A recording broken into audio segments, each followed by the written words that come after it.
بسم اللہ الرحمن الرحیم۔ السلام علیکم۔ حرمین شریفین اسلام کا منبع اور مسلمانوں کی عقیدت و احترام کا مرکز ہے، اور اسی وجہ سے مملکت سعودی عرب کے حکمران خادم الحرمین شریفین کے ٹائٹل کو اپنے لیے اعزاز اور فخر سمجھتے ہیں۔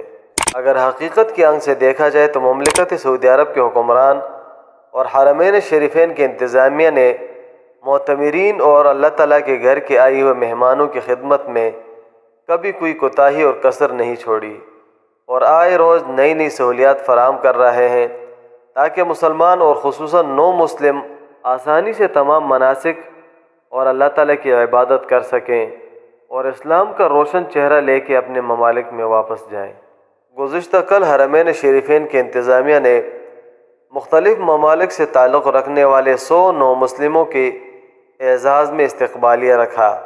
حرمین شریفین کی انتظامیہ کے ماتحت تعلقات عامہ کے ادارے نے دنیا کے مختلف ممالک سے مسجد الحرام اور مسجد النبوی کی زیارت کے لیے آنے والے 100 نو مسلموں کے اعزاز میں اس استقبالیہ کا اہتمام کیا۔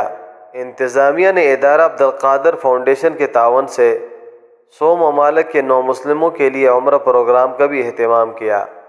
اس عمرہ پروگرام کے تحت نئے مسلمان ہونے والوں کو دین اسلام کے متعارف کرانا اور انہیں عمرہ کی طریقہ کار اور اس کے احکام سے روشناس کرانا تھا۔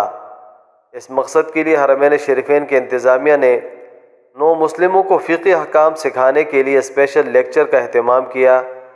شیخ محمد عبد الرحمن السدیس نے اس موضوع پر لیکچر دیا۔ انتظامیہ نے نئے مسلمان ہونے والوں کو مسجد الحرام کی مختلف عمارتوں سے متعارف کرانے کے لیے اور ان کی ہدایات کے لیے معلمین کا انتظام کیا۔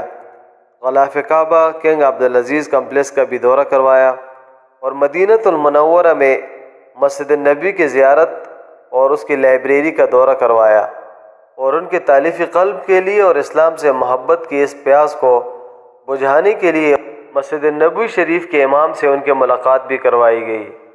اللہ تعالیٰ ان تمام نو مسلموں کو دین اسلام کو سمجھنے اور اس پہ استقامت کی توفیق عطا فرمائے۔ آپ کے قیمتی وقت کا انتہائی شکریہ۔ اللہ حافظ۔ سبسکرائب کے بٹن پہ کلک کریں، بیل کے آئیکن پہ کلک کیجئے تاکہ ہر نئی ویڈیو کی نوٹیفیکیشن آپ کو مل جائے۔